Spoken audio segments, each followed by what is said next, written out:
Te damos gracias, Señor, al empezar, por nuestro Padre Abraham, nuestro Padre en la fe, que te supo decir un sí incondicional.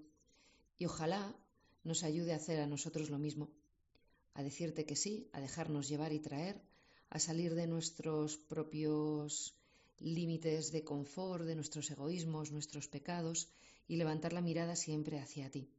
Siempre, Señor, que tú seas el motivo de nuestro actuar y no nuestras comodidades o lo que se nos va ocurriendo, que no vayamos, Señor, a salto de mata, sino con una vida centrada en tu amor desde dentro de tu corazón. Y así empezamos los capítulos del 10 al 14. Todavía seguimos en el Génesis, hasta que no lleguemos al 12, nos quedan dos, en una prehistoria teológica en la cual, aunque hay datos históricos, no nos ceñimos a los datos históricos o geográficos de una manera literal, porque hay gran parte de un hablar simbólico, entonces no vamos a saber. Ocurre, por ejemplo, en el capítulo 10, en la que aparecen todas estas genealogías que se llaman la tabla de las naciones, y que indican qué naciones proceden de cada uno de los hijos de Noé. Vamos a ver que de Cam vienen todas las naciones enemigas de los israelitas, y de Sem todos los antepasados del pueblo de Dios. ¿Qué nos está diciendo esto? Pues lo mismo que nos dice Jesús en el Evangelio. Los hijos de la luz van caminando como hijos de la luz y los de las tinieblas como hijos de las tinieblas. Lo decía en los capítulos anteriores. No está dividiendo la humanidad entre malos y buenos. Eso no es tan fácil. El bien y el mal están dentro del corazón de cada hombre. Nos separan países. No son fronteras entre países, sino que es una línea fina que va sinuosamente dividiendo nuestro corazón en muchos pedacitos. Bueno, las genealogías y las listas de nombres son muy habituales en la escritura. Además, es muy chulo leerlas para que nos habituemos a sus nombres que nos parecen rarísimos. Pero vamos a ver, a ellos les parecerá muy raro que te llames Carmen o que te llames Lola. Bueno, los de Cam vamos a ver que se asientan en la llanura que es la antigua Mesopotamia, que es la actual Irak. Y en todos estos nombres el Señor nos quiere decir muchas cosas. Primero, que tienes un nombre, que nosotros leemos estas listas de nombres aburridamente, ¿no? Como diciendo, ¿qué cosa esto? Qué aburrimiento. Pero para Dios, cada uno es único. Tú eres único. Yo siempre pongo el mismo ejemplo, ¿no? Los que en la posguerra o en la guerra leían las listas de los caídos en el frente. Madre mía, con qué ansia lees cada nombre, queriendo no leer el de tu familiar. O si eran de supervivientes, buscando con esa misma ansia el nombre de tu familiar vivo, ¿no? Pues así, con ese amor exclusivo, con esa búsqueda, lee Dios cada uno de nuestros nombres. Nosotros, los unos para los otros, por nuestro amor pequeño, finito, limitado, no tenemos esa capacidad de amar a cada uno como si fuera único. Solo comparten esto las madres, que la madre de 7 hijos no es madre de un montón, es madre de 7 hijos únicos. ¿Cuántos tienes tú? Pues 7 hijos únicos. Bueno, también nos explican las genealogías que nadie tiene en sí mismo la explicación de su existencia. Venimos de una historia y el origen, el camino y la meta de nuestra historia es Dios. Surges de Dios, caminas con Dios, vas hacia Dios. Nada es casualidad y no vamos a la deriva. Y esto es una noticia buenísima. Es una noticia buenísima. Pasada esta tabla de las naciones, en el capítulo 11, nos encontramos todavía en este momento del libro del Génesis, que no nos podemos ceñir a la literalidad de la historia, con el capítulo de Babel, que también todo el mundo se lo sabe. ¿Qué nos encontramos en Babel? Pues de nuevo el hombre intentando esquivar a Dios y ponerse por encima de él. Aprendemos en Babel, antes de leerla, que es muy interesante leer cada palabra de la Escritura, teniendo a lo mejor estas ideas previas o teniéndolas, leerlo o al revés, leerlo y después escuchar, lo que sea, pero comprender, ¿no? Hacer una lectura buscando la voluntad de Dios y la lección que me quiere dar en mi vida hoy. Y es esta de Babel, que no podemos construir el mundo sin Dios. De hecho, vemos en el capítulo 11 del Génesis que Dios desbarata los planes de aquella torre. Dios desbarata los planes mundanos para salvarnos la vida, no para fastidiarnos, sino para salvarnos la vida.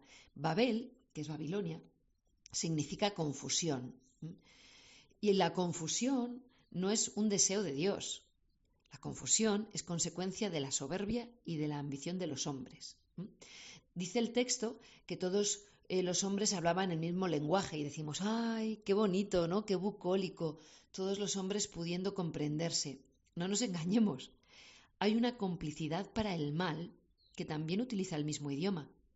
Y ese mal es el que Dios impide confundiendo su lenguaje.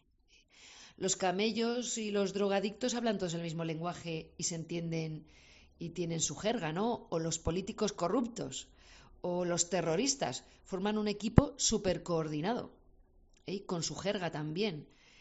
Hablar todos el mismo idioma no quiere decir en principio que eso sea bueno. Y vemos en este texto de Génesis 11 en Babel que Dios a veces, muchas veces, ataja el mal antes de que crezca. Aquí tenemos unos hombres que se quieren hacer un nombre, que quieren ser famosos, que quieren superarse, pero que no van por los caminos que Dios les ha puesto, ¿no? Dice el texto que en lugar de piedra buscan ladrillos para construir, ¿no? Nos construimos fuera de Dios unas felicidades adulteradas, que utilizan materiales que Dios no ha puesto ahí para nuestra felicidad. ¿Qué nos sale? Una chapuza, una torre inclinada, algo en lo que no puedes ni vivir ni apoyarte. Dice San Juan Crisóstomo, que es Crisóstomo es pico de oro, un gran predicador, dice, mira cómo la naturaleza humana no soporta estancarse en sus propios límites, sino que ansiosa además, siempre está deseando cosas mayores. Y esto es lo que pierde mayormente al género humano, que no quiere reconocer la medida de su propia naturaleza. Aquí estamos hilando fino, porque tenemos al hombre constantemente tentado de probar el fruto prohibido, de no admitir los límites que Dios le ha puesto.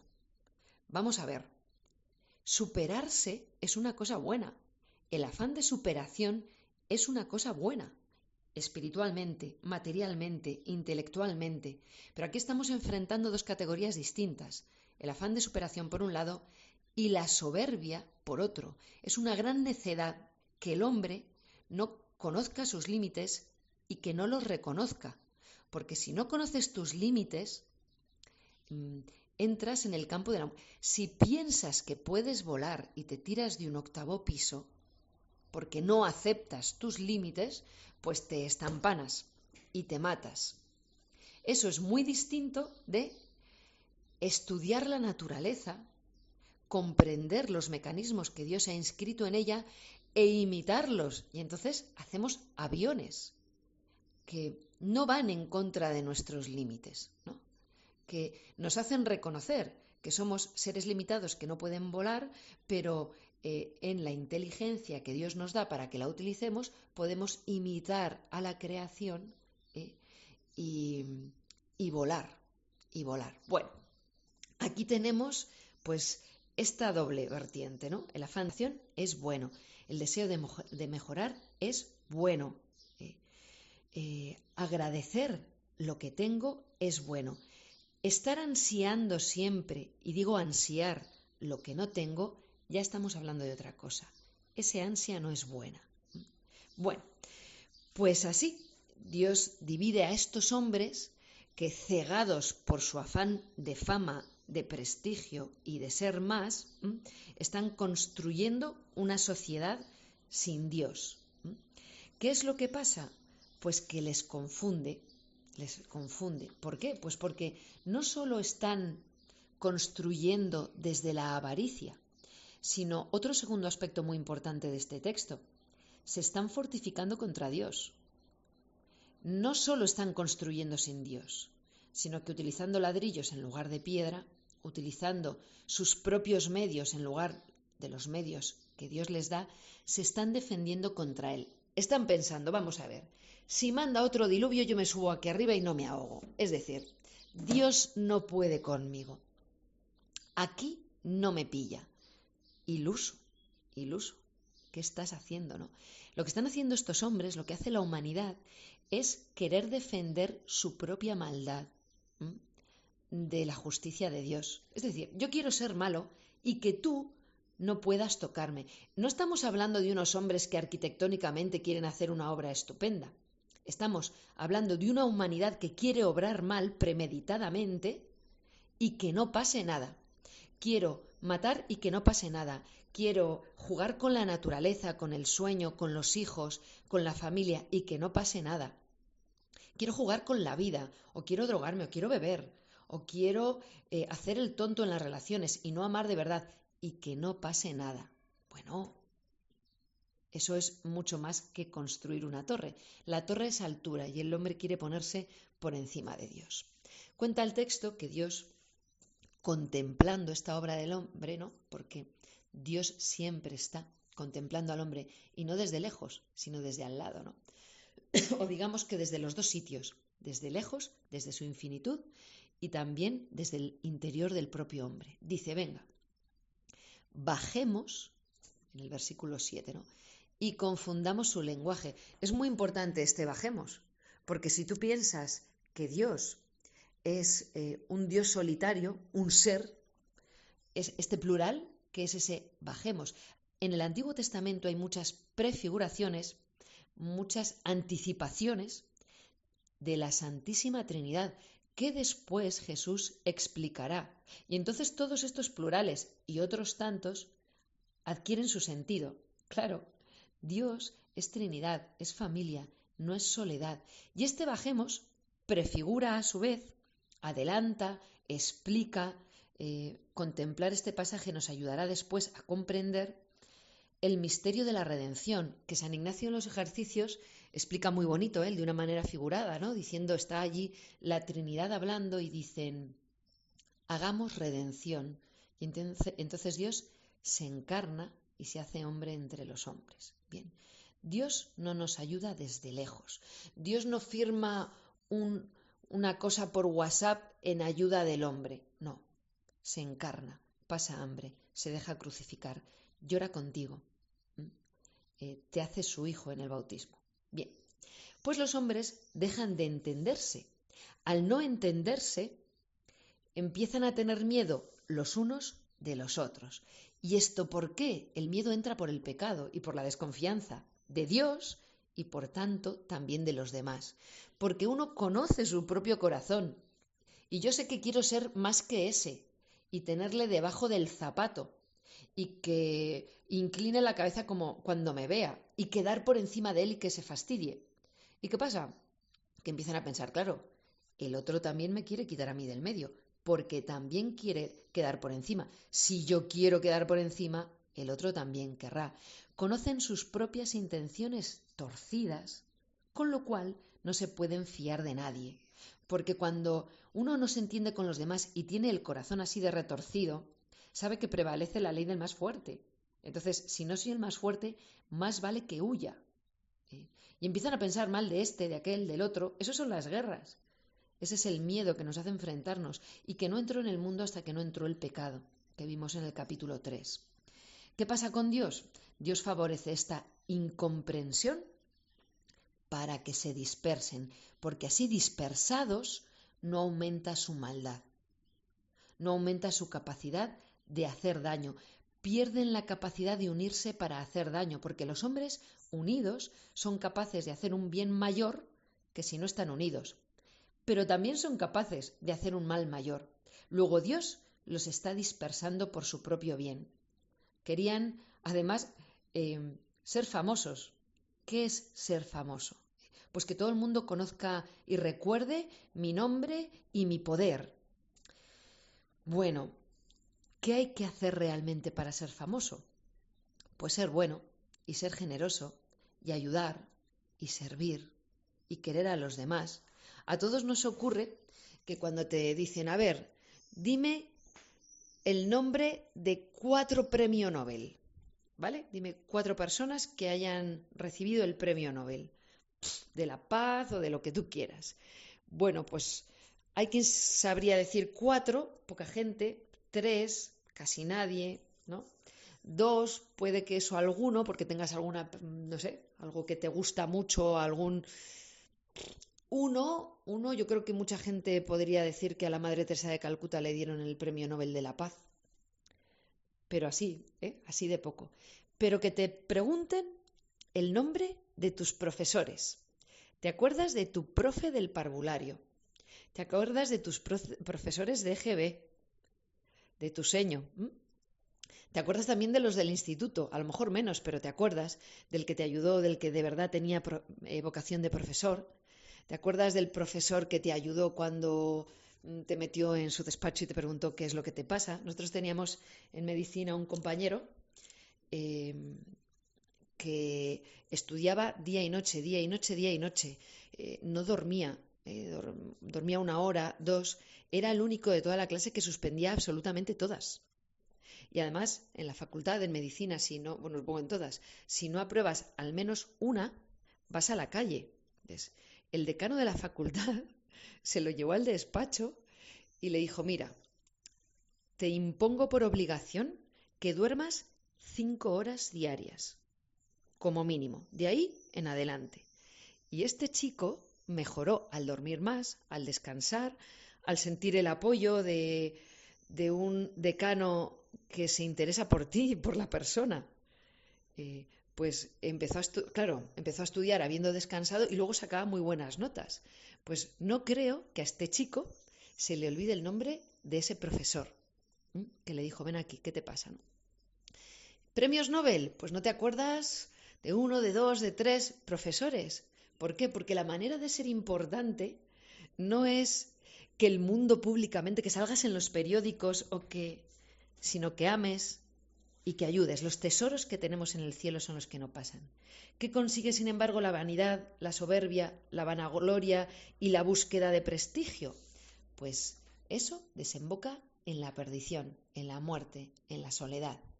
En este miedo los unos a los otros de este me quita el sitio. Y el miedo es una esclavitud, una fuente constante, constante de calamidades. Bueno, pues ahí tenemos, ¿no?, a todos, toda esa tabla de las naciones, pero nos fija la atención el texto en los descendientes de Sem.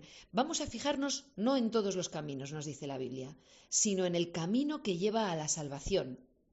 Estaba Sem, Cam y Jafet. Pues nos volvemos a Sem, porque de Sem, a través de una genealogía incierta, que nos dicen los nombres, que es concreta, pero no te pongas a estudiar eso, porque es incierta en el sentido de que a lo mejor no es ese hijo del otro, vete tú a saber, ¿no? Con tanto tiempo, tantos nombres, tan antiguo y sin tener escritura. Pero de Sem, lo que sabemos es que surge a Abraham. Del diluvio a Abraham van unos 1072 años. ¿Y qué tenemos? Capítulo 12, Abraham. Abraham, hijo de Teraj, porque es histórico. Abraham es un personaje histórico. Nahor tiene un hijo que se llama Teraj. Teraj tiene 3 hijos. Abraham, Nahor y Harán o Harán. Es decir, Abraham tiene 2 hermanos. Y van a salir después en otros episodios porque tienen relación entre ellos, ¿no? Nahor va a salir. Bueno, pues de Sem viene Abraham y Abraham nace en tierra de caldeos, nace en Mesopotamia, Ur de los caldeos, vive allí y allí vive y solo la familia de Abraham adora al Dios verdadero, solo la familia de Abraham tiene en su interior esa vinculación o esa no vinculación a los dioses de los caldeos. ¿A quién adoraban los caldeos? Al dios fuego. Entonces, como adoraban al dios fuego, quemaban a la gente. Bien, pues la familia de Abraham no obra así. Y cuenta que Nahor, a los 79 años, tuvo a Teraj, que a los 70 años tuvo a Abraham. Estos son los únicos que mantienen la verdadera piedad. Como se niegan a adorar al fuego, se tiene que ir con su padre a Mesopotamia. ¿Por qué? Depende de las fuentes históricas que se consulten. Hay una tradición que dice que el tercer hermano, Harán, lo matan los caldeos, le queman. Harán es el padre de Lot.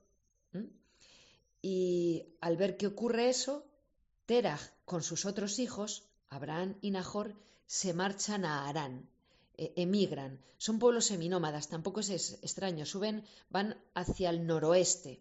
Entonces suben por todo el Éufrates, río arriba, y se instalan en Harán. Y ahí empieza el capítulo 12. Empieza toda la teología de la promesa. Hay palabras importantísimas en la Escritura. Alianza, promesa, Dios que promete.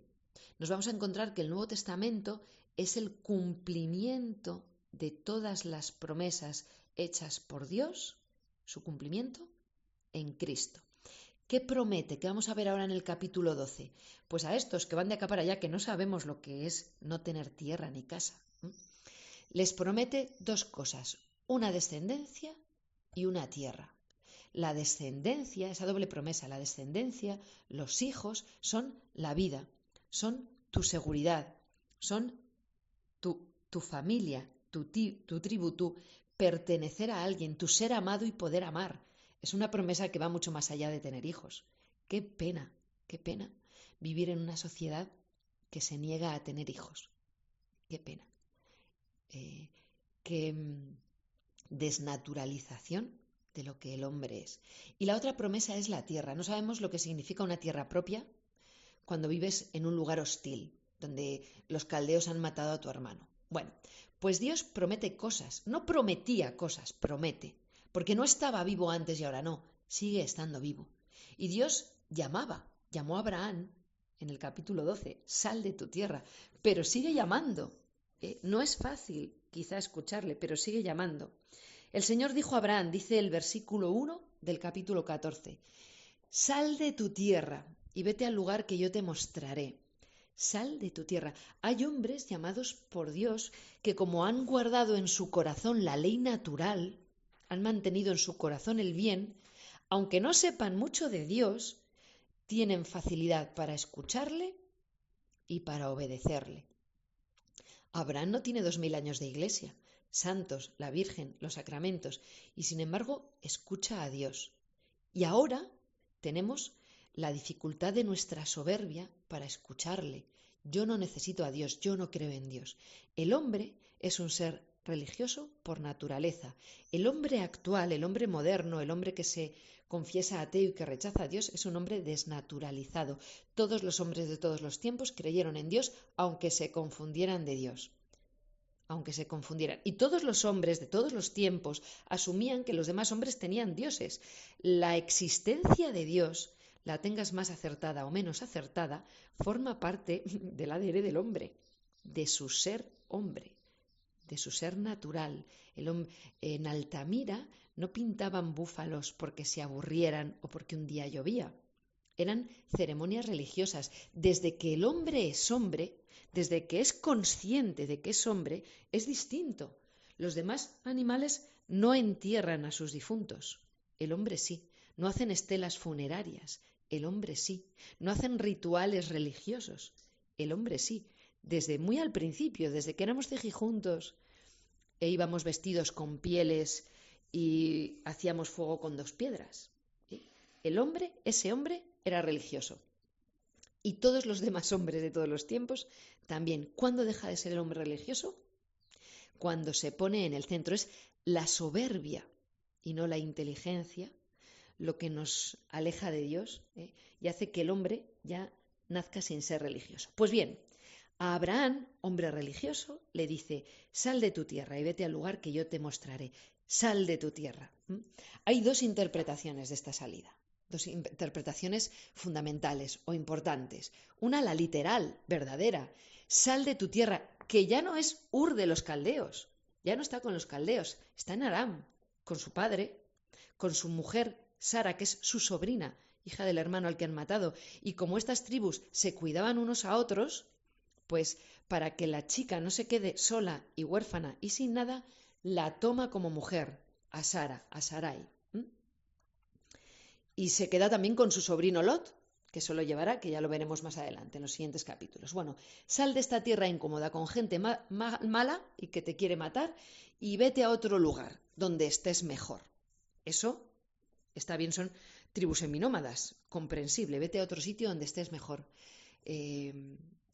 Pero este sal de tu tierra tiene una interpretación tan real como la literal, que es sal del pecado, sal de la oscuridad, sal de la idolatría y de las pasiones, rompe con tu pasado, sal de ti y vete detrás de Dios donde Dios te muestra. Vivimos en un lugar terrible que se llama yo, que se llama yo. Y ahí estamos metidos, encriptados y que nada y nadie nos lo toque. Ahí se vive bien, ahí se es feliz. No, por eso Dios nos dice, sal de ahí, sal del egoísmo. Ojalá aprendamos a salir. El Papa Francisco lo dice constantemente, ¿no? Sal de tu zona de confort y confía en lo que Dios te promete, que es mejor de lo que tienes. Ya, pero lo que tengo lo tengo y lo que me ha prometido todavía no. Eso es lo que nos detiene, lo que no nos deja salir, que nos da miedo, que nos da vértigo, que empezamos a sospechar de él. Entonces a veces nos abrazamos a lo pobre porque no queremos confiar. Fue el pecado de Adán. Adán optó por el placer y por la desconfianza. Y Abraham, un hombre libre como Noé, que sabe gobernarse como Noé, un hombre maduro, porque eso es la madurez, se fía de Dios sin pedir señales. Por eso es nuestro Padre en la fe. Yo ahora tengo muchas señales para fiarme de Dios. Muchos hermanos, la oración de los santos, la historia de la Iglesia, la historia del pueblo judío, de los patriarcas. Pero Abraham no tiene nada y se fía de él sin pedir señales. Yo tengo tantas cosas que agradecer a Dios, tantas fianzas, que no debería permitirme a mí misma desconfiar. Y aún así, ¿no? Lo hacemos a veces. Dios no engaña, ni se engaña. Soy yo quien miente a Dios y le engaña y le promete cosas que luego no le da. A veces, ¿no? Además, claro, le dice, sal de la tierra tal y vete a la tierra que te mostraré. Y resulta que es que yo lo quiero tener todo planificado de antemano. Que no digo yo que no vaya a salir, pero dime hacia dónde voy a parar a dormir, qué día voy a llegar, cuánto voy a tardar, quién va a venir conmigo. Claro, Dios nos quiere libres y nosotros queremos encorsetarnos en nuestra reja de horarios, planificaciones. Es que no hay que planificar, sí, hay que planificar con Dios. Y Dios es Dios y tiene un punto, su manera de llevar nuestra vida, que siempre se nos va a escapar y que a la vez nos da vértigo y a la vez nos da la plenitud de ser verdaderamente felices, hijos de Dios y ciudadanos del cielo. Entonces, los límites de aquí nos ahogan.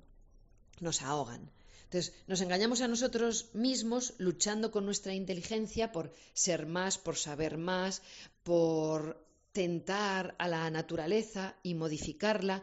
Es que no hay que avanzar, es que el avance tecnológico es malo. No, ni muchísimo menos.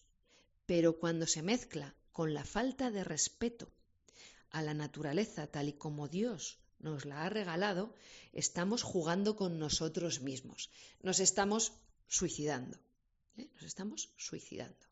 No estamos avanzando. De hecho, ¿es el avance tecnológico, cultural, una cosa buena o mala? Pues sin duda es buena. Aunque me hago una pregunta, ¿nos ha hecho mejores? ¿Nos ha hecho más humanos? ¿El hombre del siglo XXI es más misericordioso, más santo, más benévolo, ayuda más, es menos egoísta? Porque tenemos unos adelantos magníficos. Tú mandas un mensaje de WhatsApp ahora mismo y ahora mismo llega a Japón, en tiempo real. Hemos avanzado muchísimo, pero humanamente, como seres humanos, como familia humana, ¿hemos avanzado? Desde luego no. Desde luego, irrematadamente no. Los mismos pecados. Y ansia nuestra, ¿no? De que Dios me explique primero y entonces me fío. Pero eso no es que te fíes. Fíate que no tienes motivos para no fiarte, ¿m? Y camina detrás. Dicen los versículos 2-3, ¿no?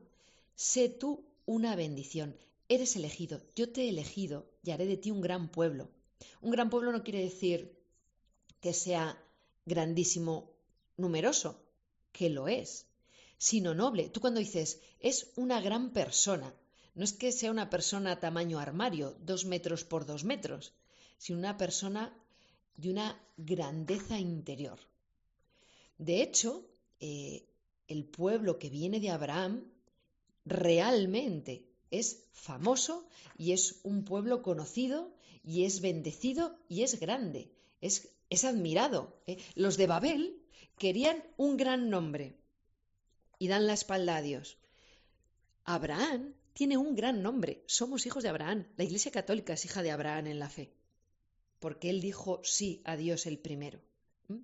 De hecho, a Jesús en el Evangelio le dicen los judíos, nosotros somos hijos de Abraham, como diciendo, para el carro que soy hijo de Abraham. Y Jesús les dice, si lo fuerais, haríais las obras que hizo Abraham. Pero ciertamente acepta el prestigio de Abraham, esa bendición, que él mismo le bendijo. Es que claro, se lo estás diciendo a Jesucristo, Hijo de Dios, el que bendijo a Abraham, el que le prometió esa descendencia que me estáis diciendo, somos hijos de Abraham. Pero Jesús la acepta. Vamos contemplando en las Escrituras cómo es el corazón de Dios, ¿no? Y sigue diciendo, bendeciré a los que te bendigan, ¿no? Cuando alguien alaba a tu chiquillo, o le quiere, o le cuida, o le defiende, esa persona es acogida con gusto en tu corazón, ¿verdad? Incluso más que si lo hiciera contigo. Pues Dios así, bendeciré a los que te bendigan. Los que te quieren ya cuentan con mi favor. Y los que te odian van a tener que responder delante de mí. Bueno, pues así, estando Abraham en Harán, al norte, emigra y va andando hasta Siquem. Y cada vez que Dios le dice algo en cualquier sitio, Abraham hace un altar. Entonces, ¿qué pasa? ¿Que se aburría? No, toda esta cultura es la cultura de la memoria. Abraham, cada vez que Dios le habla, él tiene la certeza, lo ve y lo vive, instituye allí un recuerdo para que no se me olvide lo que Dios me dijo aquí. Hago un altar, una memoria agradecida de lo que Dios ha hecho en mi vida. El que es un desmemoriado es un desagradecido. Y tenemos que utilizar la memoria, que es un regalo de Dios. Y tenemos que ayudarnos de la memoria para bien, y no para decir, y lo que me hizo y esta no se la perdono porque es verdad, porque ya me había hecho antes, porque y dijo de mí.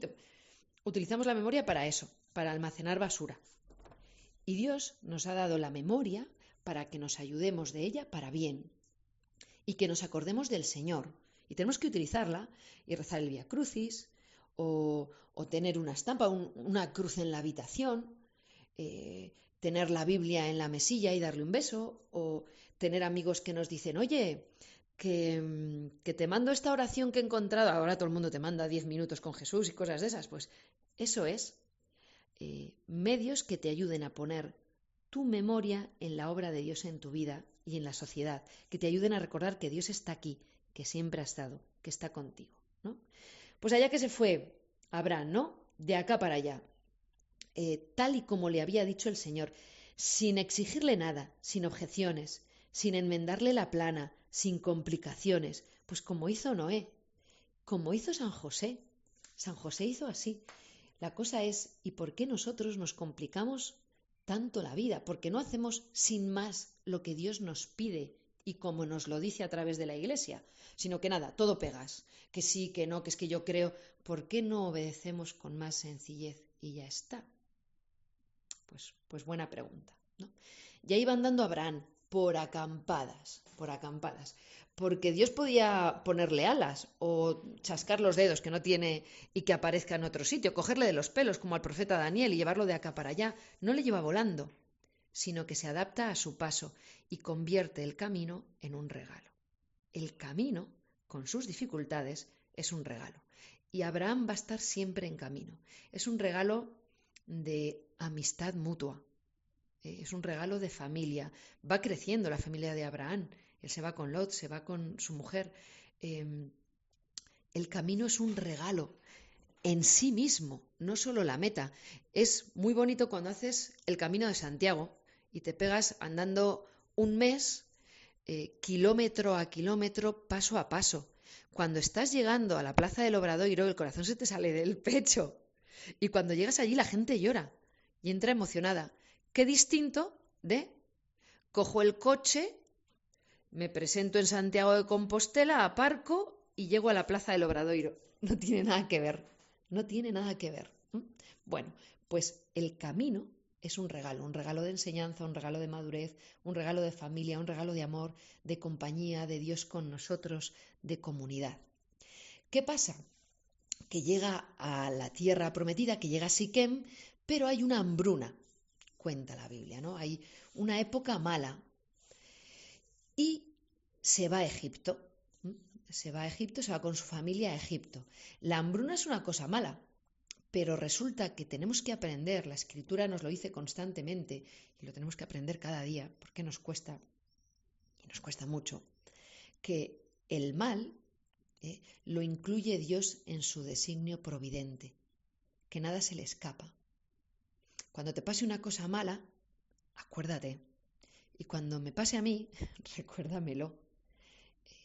El hambre, la guerra, el dolor, la muerte, la enfermedad, tantas cosas que no son deseo de Dios, pero ocurren porque nosotros hemos introducido el pecado en la historia, pero que Él lo toma y lo convierte en camino de bien. Pues allá llega Abraham a Egipto y te quedas alucinado porque, a ver, Sara debía de ser una mujer bellísima. Entonces él dice, vamos a ver, se van a enamorar de ti y para conseguirte a ti me van a matar, así que di que eres mi hermana. Ahí va. Pero bueno, ¿qué pasa aquí? Pues que el gran Abraham, el fuerte en la fe, ahora anda con componendas humanas para que no le maten. Muchas veces cuando nos fiamos demasiado de nosotros mismos y de nuestras cualidades, en esas cualidades es donde somos vencidos. Como le pasó a Salomón con su sabiduría, que lo estropeó. Más le hubiera valido ser tonto pero santo. O a Sansón con su fuerza, que le perdió. El caso es que Abraham, por conservar la vida, que es Dios el que te la está dando con la promesa de una descendencia, miente. Vamos a ver, miente y no miente. Es hermana suya. De hecho, en el capítulo, unos versículos más adelante, le va a decir a Lot, no está bien que tú y yo nos peleemos porque somos hermanos. No sois hermanos, es tu sobrino. Pero vuelvo al inicio de la explicación de la Biblia. El lenguaje hebreo es pobrísimo, paupérrimo, no puede ser más pobre. No hay palabras para explicar los parentescos.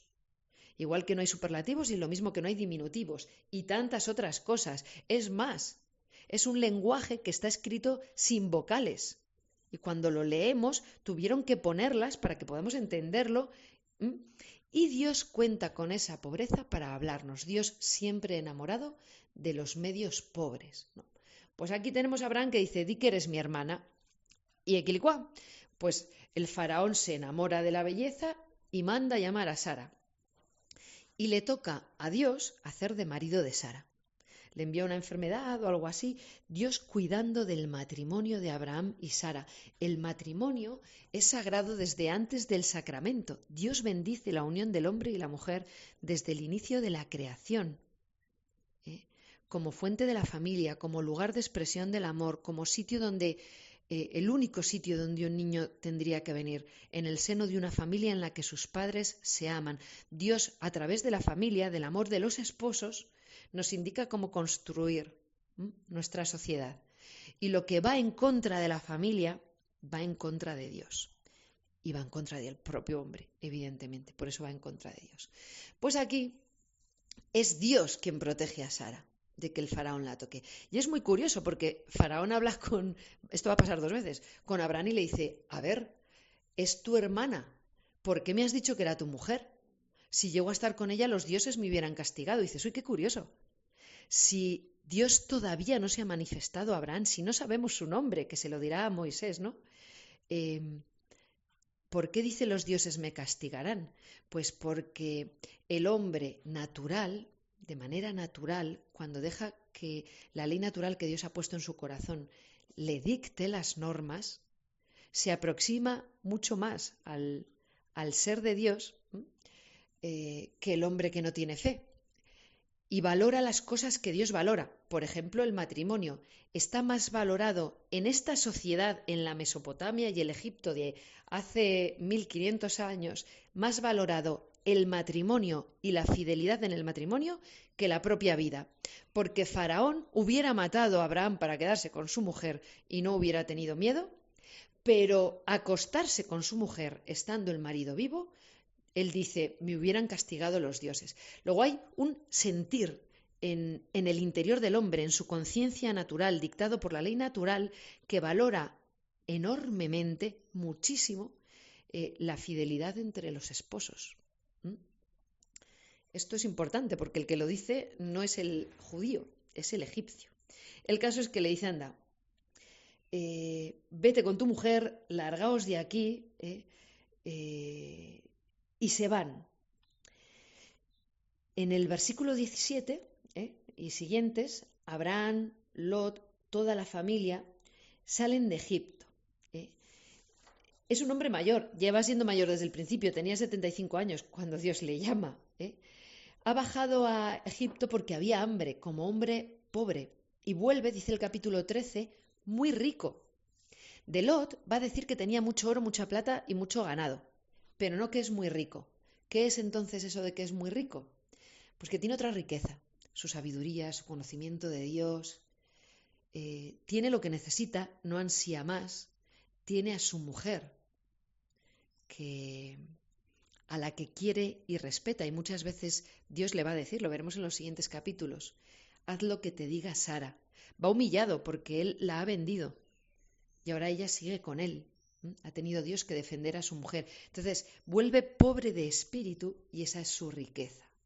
Y va acampando, ¿no?, en ese esfuerzo, en ese camino que es un regalo en sí. Vuelve a los lugares en los que Dios le ha hablado, lo recuerda, donde le sentí cerca, donde le sentí amigo, donde me habló, donde me dijo, donde me dio luz. Y a lo mejor ahora que estoy turbado tengo dudas, pues vuelvo a aquellos momentos y vuelvo a mi conversación y a mi cercanía con Dios. Pues bien, dice el texto que tienen muchos ganados y muchos sirvientes, el uno y el otro. La abundancia va a aparecer muchas veces como fuente de discordia. La riqueza humana es fuente de discordia, si no, que se lo pregunten a todas las familias que están peleadas por una herencia de 2 duros o de 2000, da igual. Esto es una lección de vida también de la Escritura y es continua. Austeridad. La austeridad que Dios me pide pone en su lugar mi escala de valores. La austeridad me hace más verdadero, más humano y más divino. Y la abundancia tiene un punto en el que turba la mirada, enloquece y enfrenta. Pues bien, aquí ocurre, empiezan, como tienen mucho ganado el uno, mucho ganado el otro, sus pastores empiezan a pelearse y Abraham desea salvar la armonía, es un hombre de paz.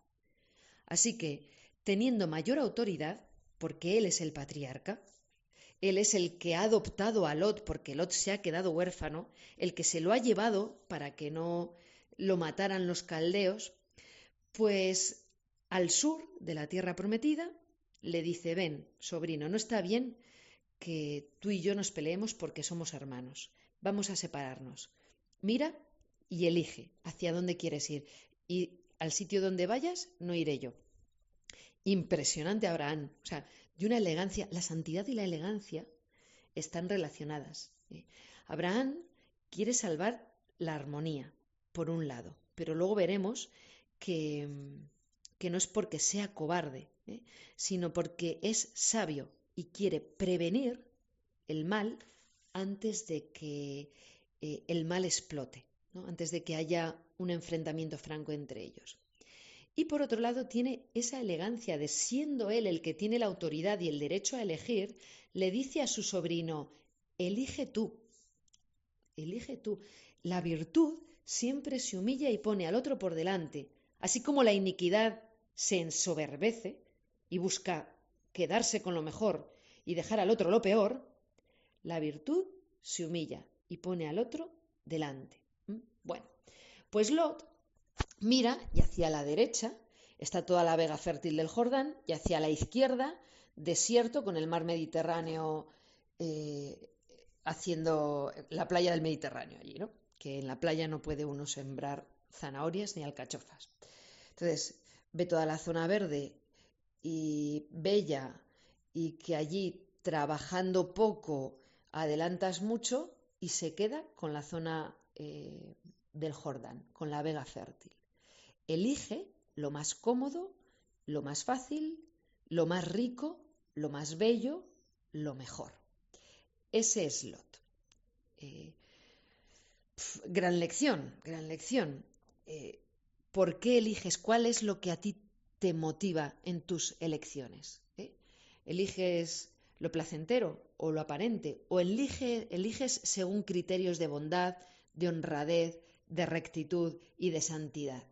¿Qué va a pasar? Que Lot se va a juntar con los habitantes de Sodoma y de Gomorra que eligieron lo mismo que él, el sitio donde puedo estar mejor trabajando lo menos posible. Entonces, con lo que elegimos, nos juntaremos o con unos o con otros, o con los buenos si buscamos el bien, o con los otros si elegimos el mal, el placer y lo más fácil, que se junta con los sodomitas, malos y pecadores contra Dios, en un grado extremo de maldad. O sea, luego lo va contando cuando se cuenta el pecado de Sodoma y Gomorra, en un grado extremo de maldad, que puede que no difiera mucho de lo que se encuentra uno en esas mafias que tratan con niños y tantos etcéteras.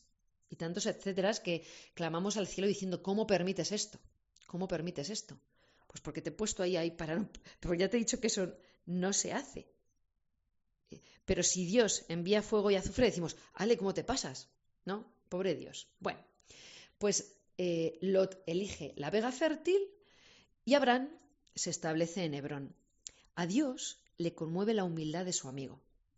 Y sin que Abraham le haya dicho nada, porque no le dice nada, viene y le dice, alza la vista desde el lugar en el que estás. Y le vuelve a prometer una descendencia incontable y una tierra.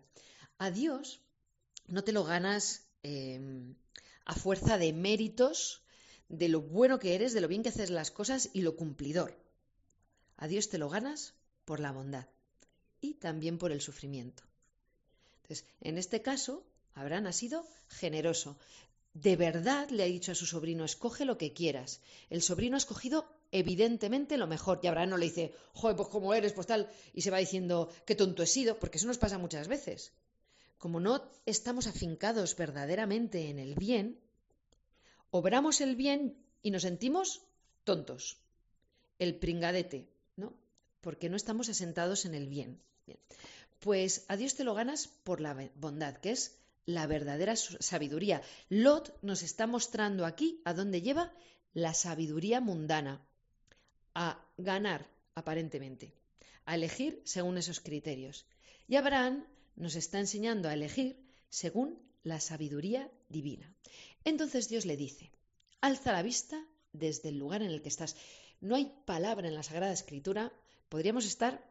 Bueno, hay gente que se pasa toda una vida estudiando un capítulo o un párrafo de la Sagrada Escritura. Entonces, nosotros pasamos en vuelo rasante. Alza la vista, dice, desde el lugar en el que estás. Uno, alza la vista. O sea, cuando nos quedamos a ras de tierra, estando hechos para vivir como hijos de Dios, nos amargamos y esto, nada lo de alrededor es suficiente y todo nos da miedo y nos apabulla y nos tensa. Alza la vista. ¿Qué te pasa? Estoy triste. Alza la vista de tu tristeza, álzala al cielo. ¿Vas a dejar de estar triste? Puede que no, pero te va a ayudar a caminar hacia adelante. Te va a ayudar a comprender que hay un sentido. Te va a recordar que Dios está ahí. Eso es alza la vista. Acuérdate de que Dios está contigo. Cuando lo estás pasando mal, cuando lo estás pasando bien, cuando hay una dificultad en el trabajo, cuando no la hay, cuando hay un éxito, cuando alza la vista. Santa Teresa, la famosa poesía de nada te turbe, nada te espante, eso es el final de cada párrafo. Nada te turbe, nada te espantes, quien a Dios tiene todo, solo Dios basta, ¿no? Eso va siendo la última frase de cada párrafo. Y la primera frase de la poesía es: levanta la mirada. Es decir, en todo lo que ocurre aquí, en esta tierra, hay un obrar de Dios, una compañía suya. Dios no está mirando para otro lado, alza la vista, comprende que hay un algo sobrenatural, verdadero, que conduce los acontecimientos. Alza la vista, pon a Dios en esto, sé consciente de que está, alza la vista, porque si no, lo humano, solo, pequeñito en sí mismo, no es suficiente para comprender el sentido de la vida ni en lo bueno ni en lo malo. Alza la vista y dice: desde el lugar en el que estás. Otra frase magistral: Dios es realista y nos llama a ser realistas nosotros también. Es decir, mira las cosas como son y mírate como eres y no como te gustaría ser. Y Dios te llama en esta situación, en esta familia que tienes, sabiendo cuál es tu pueblo y en esta época, ahí te llama a alzar la vista. Cuidadito con las escapadas mentales en las que nos dedicamos a imaginarnos lo majísimos que somos, o que somos de otra manera, o que queremos ser de otra manera y pensamos que Dios ama al que nosotros queremos ser. No, señor, cuidadito con esas escapadas mentales, ¿no? Y ahí le promete: haré tu descendencia como la arena de las playas marinas. Pero si le ha llamado con 75 años. Pero Dios nos hace promesas humanamente impensables. Tú, ¿qué tienes que hacer? Pues vivir como la persona que eres, como hombre, calcular como hombre, pedir como hombre, pero Dios te dará como Dios. Cuentan de Alejandro Magno que una de las veces que salía por la ciudad se acercó un pobre y le pidió para comer. Y Alejandro Magno le hizo ministro, le dio una casa y un sueldo. Y el pobre le dijo: si solo le he pedido para comer. Le dijo: claro, tú pides como mendigo, pero yo te regalo, te otorgo, te doy como rey y como gobernador. Pues así, nosotros pedimos desde nuestra pequeñez y Dios nos da desde su grandeza. Así que ahí se queda Abraham sin protestar, con un corazón verdaderamente bueno, sin arrepentirse en ningún momento del bien que ha hecho, aunque eso le haya hecho salir perdiendo, evidentemente, porque no es nada tonto. Da muestras de ser un gran patriarca y lo iremos viendo, ¿no? Y resulta que cuenta el capítulo 14 que hay una guerra. A ver, lo de las guerras es lo normal, porque los reyes se dedican a ampliar sus territorios. Entonces, en las épocas de primavera, verano y otoño hacían guerra para aumentar y hacían alianzas entre ellos, unos contra otros. Bueno, Lot, que es como un pan sin sal, ha puesto sus ojos en la vega fértil, como todos los demás, pero no se preocupa de tener aliados, de tener un ejército, No, entonces hay una guerra de unos reyes contra otros y a Lot lo barren, es que ni siquiera lo matan.